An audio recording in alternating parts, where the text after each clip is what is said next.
നമുക്കിന്ന് ആൾക്കാരായിട്ട് കോണ്ടാക്ട് ചെയ്യാനും ഫയലുകൾ ട്രാൻസ്ഫർ ചെയ്യാനും അങ്ങനെ പല ആവശ്യത്തിനും വാട്സപ്പ് അടക്കം ഒരുപാട് മെസ്സേജിംഗ് പ്ലാറ്റ്ഫോമുകൾ ഉണ്ടെങ്കിലും വളരെ സെക്യൂർ ആയിട്ടും സേഫ് ആയിട്ടും നമുക്ക് ആശയവിനിമയം നടത്താനുള്ള ഒരു പ്ലാറ്റ്ഫോമാണ് ജിമെയിൽ. അതുകൊണ്ട് തന്നെ ആൾക്കാർ കോൺഫിഡൻഷ്യൽ ആയിട്ടുള്ള ഫയലുകൾ ഷെയർ ചെയ്യാൻ വേണ്ടിയിട്ട് അല്ലെങ്കിൽ സെൻഡ് ചെയ്ത് കൊടുക്കാൻ വേണ്ടിയിട്ട് ജിമെയിൽ ഉപയോഗിക്കുക. ഈ ജിമെയിലിൽ നമുക്ക് വാട്സപ്പിലേതുപോലെ ചാറ്റ് ചെയ്യാനുള്ള ഒരു ഓപ്ഷൻ കൂടി വന്നാലോ? ഇപ്പൊ ഗൂഗിള് ജിമെയിലിലേക്ക് ചാറ്റ് ചെയ്യാനുള്ള ഒരു ടാബ് കൂടി ഉൾപ്പെടുത്തിയിരിക്കും. നോർമലായിട്ട് നിങ്ങൾക്കിപ്പോൾ അത് ജിമെയിൽ ഓപ്പൺ ചെയ്താൽ കിട്ടിയാൽ അത് നമ്മൾ എനേബിൾ ചെയ്യണം. അങ്ങനെ നമുക്ക് ജിമെയിലിൽ ചാറ്റ് ഓപ്പൺ ചെയ്യാം അല്ലെങ്കിൽ ചാറ്റ് എനേബിൾ ചെയ്യാം. ഇന്നത്തെ വീഡിയോ അതാണ്. തീർച്ചയായിട്ടും ജിമെയിൽ ഉപയോഗിക്കുന്ന ആൾക്കാർക്ക്, പ്രത്യേകിച്ച് പ്രധാനപ്പെട്ട വിവരങ്ങളൊക്കെ കൈമാറുന്ന ആൾക്കാർക്ക്, ഫയലുകളൊക്കെ ഷെയർ ചെയ്യുന്ന ആൾക്കാർക്ക് ഉപകാരപ്പെടും. അതുകൊണ്ട് വീഡിയോ മുഴുവനായിട്ട് കാണുക, കണ്ടിട്ട് അഭിപ്രായം അറിയിക്കുക. ഇത് നിങ്ങൾ എങ്ങനെ എനേബിൾ ചെയ്യേണ്ടതെന്ന് വെച്ചാൽ ജിമെയിൽ ഓപ്പൺ ചെയ്യുക. ജിമെയിൽ ഓപ്പൺ ചെയ്താൽ ഇവിടെ മേലെ 3 ലൈന് കാണാം. ആ ലൈനിൽ ഒരു ക്ലിക്ക് ചെയ്യുക.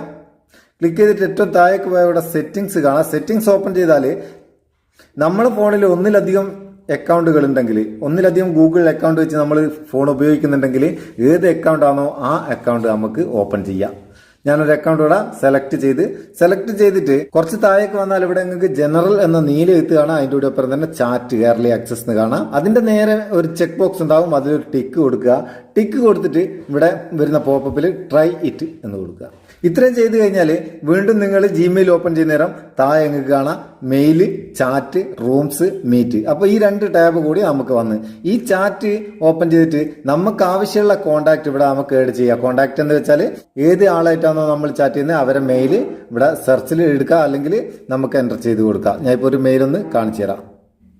ഏതോ ഒരു മെയിൽ ഞാൻ ഓപ്പൺ ആക്കി കഴിഞ്ഞാൽ നിങ്ങൾക്ക് സാധാരണ വാട്സപ്പിലെ പോലെ ഫയൽ ഷെയർ ചെയ്യുക, ഫോട്ടോ എടുക്കുക, ഡ്രൈവ് നിന്ന് ഡയറക്റ്റ് ഇതിലേക്ക് എടുക്കുക, വീഡിയോ എടുക്കുക, അങ്ങനെ കുറേ ഓപ്ഷൻസ് ഉണ്ട്. ചാറ്റ് ഓപ്ഷൻസ് ഉണ്ട്. ഈ ചാറ്റ് നിങ്ങൾക്ക് ഹൈഡ് ചെയ്യാനുള്ള അതിൻ്റെ ഓപ്ഷനും ഉണ്ട്. എങ്ങനെയുണ്ട്? ഈ ചാറ്റ് നിങ്ങൾ ഓപ്പൺ ആക്കി വെക്കുക. ഉപയോഗിക്കുന്ന ആൾക്കാരാണെങ്കിൽ ചാറ്റ് ചെയ്ത് വെക്കുക. എന്നിട്ട് അതിൻ്റെ എക്സ്പീരിയൻസ് ഒന്ന് കമൻറ്റ് ചെയ്യാം. വീഡിയോ ഇഷ്ടപ്പെട്ടെങ്കിൽ ഒരു ലൈക്ക് കൊടുക്കുക. നമുക്കതൊരു ബൂസ്റ്റാണ്. നമുക്ക് അടുത്ത വീഡിയോയിൽ നല്ല സെഗ്മെന്റ് കാണാം. നിങ്ങളുടെ സ്വന്തം Muthoos Meppayur. Thank you so much. അപ്പുറത്ത് നിന്ന് എന്തൊക്കെയോ ഒച്ചയുണ്ട്.